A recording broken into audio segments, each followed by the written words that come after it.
pas de miracle. Soit on travaille beaucoup pour obtenir un peu de résultats, ou soit on fait pas grand-chose, mais on va jamais arriver, quoi. Arrivé en France à 13 ans sans un sou, Yu Sheng Wang a réussi dans l'import-export. En 30 ans, il est devenu l'homme fort du business avec la Chine. Aubervilliers, au nord de Paris.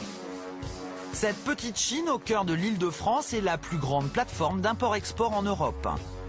40 000 m² d'entrepôts dédiés au commerce de gros en provenance de Chine, plus de 180 entreprises asiatiques et 12 000 visiteurs chaque jour. C'est là que Yu Sheng Wang a bâti son empire familial. À 45 ans, Wang est à la tête d'Eurasia Group, un mastodonte de 100 millions d'euros de chiffre d'affaires spécialisé dans le rachat d'entrepôts. Nous, c'est que le secteur de grossistes qu'on faisait, quoi. Tout ça, c'est nos boutiques avant qu'on faisait, quoi. Ouais, c'est ça. Tout ça, c'est les boutiques qui faisaient maroquinerie, enfin les chaussures. Quand vous êtes arrivé à Aubervilliers, vous vous êtes dit quoi la première fois? Ah, c'était beau. Il n'y a pas autant de monde qu'aujourd'hui. Mais bon, aujourd'hui, il y a tellement du monde par rapport à il y a 7 ans de ça. Ouais, ça a bien développé, quoi. Un essor qui lui a profité. Wang a démarré dans l'import-export avant de progressivement racheter le foncier de la zone industrielle. Aujourd'hui, il possède les 3/4 des hangars d'Aubervilliers. Il les loue aux grossistes. C'est la boutique bien imposée. Même à sa propre famille. La boutique est spécialisée dans les chaussures. Toutes viennent de Chine et sont destinées aux détaillants et aux marchés. Il s'est distribué tout en Europe, aussi bien la France évidemment, Belgique, Hollande, Allemagne, un peu Madrid. Wang tient à nous montrer cet autre magasin à quelques centaines de mètres. Voilà un des boutiques d'un cousin, quoi, qui installe depuis qu'on est là. On le fait venir ici, comme ça fait. Si j'avais présenté, il y a une occasion, donc il avait rempli ça. Là encore, on reste en famille. Le cousin est le gérant et le neveu de Wang est aux commandes de plusieurs collections de luxe. Voilà, tout ce que tu vois là, c'est de l'été 2010. C'est Wang qui a eu l'idée. Comme beaucoup de Chinois, lui-même a commencé à 16 ans, peu de temps après son arrivée en France. Il fabriquait des petits porte-monnaies. Ça, c'est des vieux produits depuis 50 ans, vous voyez, ces produits-là. Ça, il y a au moins 50 ans, ça existe, ou même peut-être plus. Ça, vous savez le fabriquer encore, ça, oui, ça c'est très bien. Comment vous faisiez pour fabriquer ça? Vous amassez des chutes de cuir, les gens font un blouson en cuir. Quand il reste de chutes, comme ça, vous faites des petites découpes. Après, vous cousurez, et puis après, ça fait une porte-monnaie. Ça, la plupart des gens, les Chinois, qu'on commence, c'est début de ça, quoi.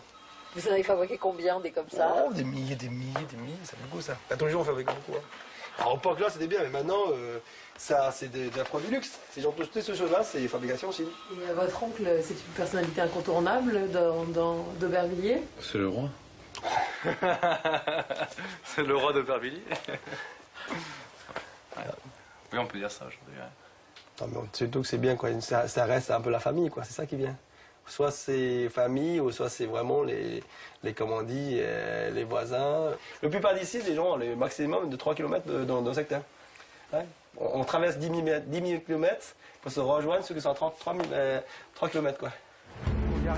En fait, comme la quasi-totalité des commerçants d'Aubervilliers, Yu Sheng Wang est un Wenzhou, un Chinois originaire d'une province du sud-est de la Chine, très rurale, et qui a fourni les bataillons de migrants vers l'Europe.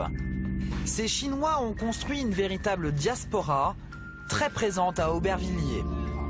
Bonjour. Eh, comment tu vas?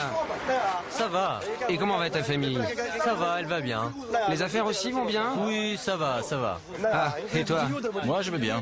Tu as du boulot en ce moment? Ouais, plutôt, oui.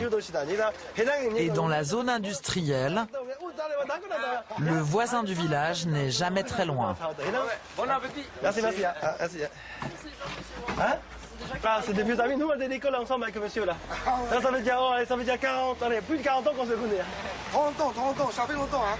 Et ça c'est voisins qu'on a, allez, on va dire 1 km à peu près. Entre nous 5, on va dire maximum 3 km en Chine. Hein. Alors comment ça se fait que vous vous retrouvez ici à Aubervilliers Ben parce que ça, c'est la ville de Wenzhou. Ça, c'est notre village, pareil. Au restaurant, on vit aussi à l'heure du sud de la Chine. Voilà, c'est un plat spécialité de Wenzhou.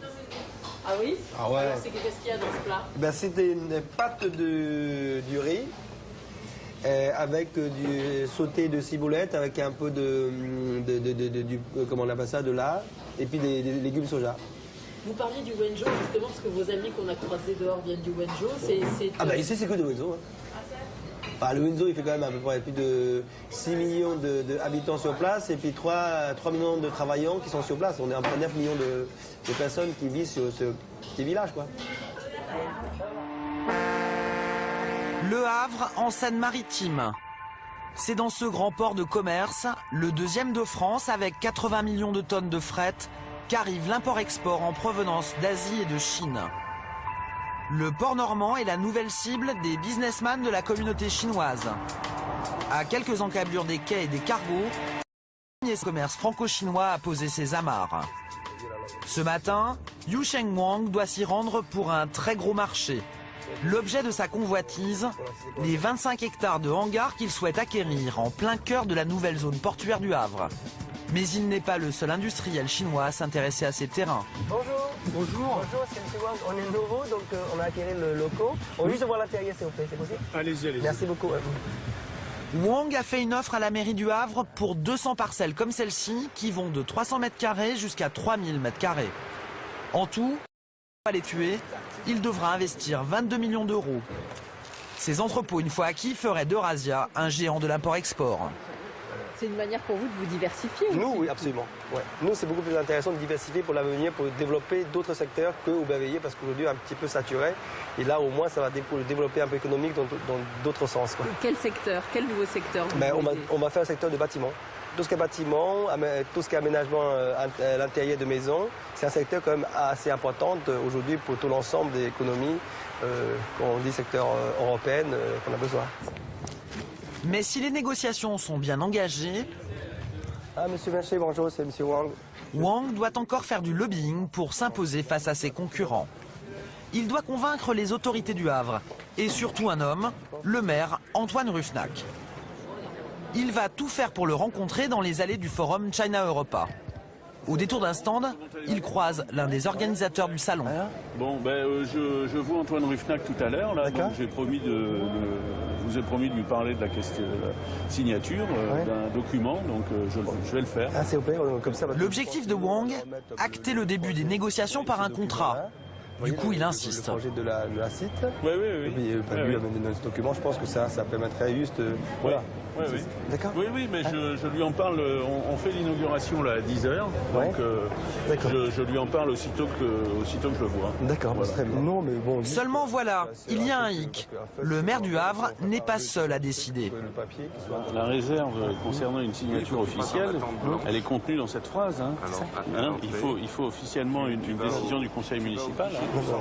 En fait, le maire du Havre ne peut donner son accord sans l'aval de ses élus. Il s'agit d'un appel d'offres public, il existe des règles et des étapes à respecter. Mais Wang a bien l'intention d'obtenir son sésame, avec ou sans caméra à ses côtés. Pour cela, il a un atout dans sa manche, l'ambassadeur de Chine en France, qu'il se précipite pour accueillir.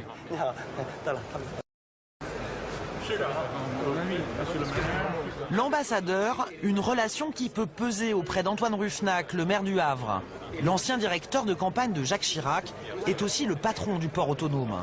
Il est également l'un des promoteurs du projet du Grand Paris, la version futuriste d'un Paris qui irait jusqu'à la Manche, s'arrêtant sur le port du Havre. Il présente les maquettes des architectes aux Chinois qui comptent. Alors, où sont les projets? Les projets, ce sont les infos qui sont en blanc sur la maquette. Alors, ça, Les affaires de Wang prennent une bonne tournure.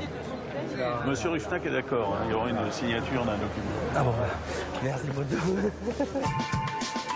Avec le rachat des 15 hectares d'entrepôts, Wang et son groupe Eurasia ont promis la création de 200 emplois au Havre. De quoi obtenir une première signature. Que la signature soit authentique. Celle qui officialise la candidature de Wang et lance le début des négociations financières. On va se serrer à nouveau la main. Merci beaucoup. Merci. J'espère que cette coopération pourra aboutir. Merci. prenez conscience que vous avez maintenant un véritable poids dans l'économie, en tout cas de la ville du Havre? Ah, il y a encore à faire. Hein. On a un petit poids, mais il faut faire encore mieux pour avoir un peu plus important. Oui, on a l'impression que vous en voulez toujours plus. Hein. Il faut qu'on essaie au mieux, parce qu'on sait ce qu'on a, mais il faut toujours faire mieux ce qu'on a. Un destin comme celui de... Février 2010. À quelques mètres de la place de la Concorde, la rue Cambon, rendue célèbre par Coco Chanel. Il est 8 heures. Ce matin, Eurasia Group, la société de Wusheng Wang, va être introduite en bourse. Une consécration pour le chef d'entreprise d'origine chinoise. Pour célébrer cet événement, et je remercie vivement tous les équipes. En coulisses, dernière répétition pour Wang, pas encore rompu aux subtilités de la langue française. Non, au travers de la réussite de cette cotation, notre volonté est aussi de devenir un exemple pour l'entreprise d'origine chinoise. Dans la salle, les invités affluent. Des industriels, des commerçants chinois, mais aussi des élus. Tous se pressent pour l'événement.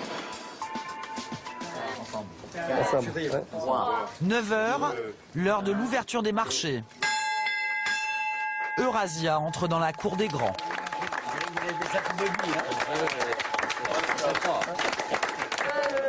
Pour l'occasion, toute la famille Wang est présente. Les parents des commerçants arrivés du sud-est de la Chine à la fin des années 70, et aussi la fille de l'industriel, étudiante en Chine, et son fils, qu'il voudrait bien voir lui succéder. Les avenirs sont là, les jeunes, mon fils, ma femme et ma fille, qui a fait des études à Shanghai. Au moins, l'introduction, ça va se servir pour des choses. C'est une histoire familiale? Ben ouais, ça va rester toujours pareil. Hein. Ça, c'est notre tradition. Quoi. Il y en a qui commencent, il y en a qui fait suite. C'est ça, c'est une tradition chinoise, ça, justement? Absolument, ouais. Après 30 ans passés en France, après une vie consacrée au travail, dimanche compris, Wang a réalisé le rêve de tous les migrants chinois. Faire fortune en France et passer la main à ses enfants.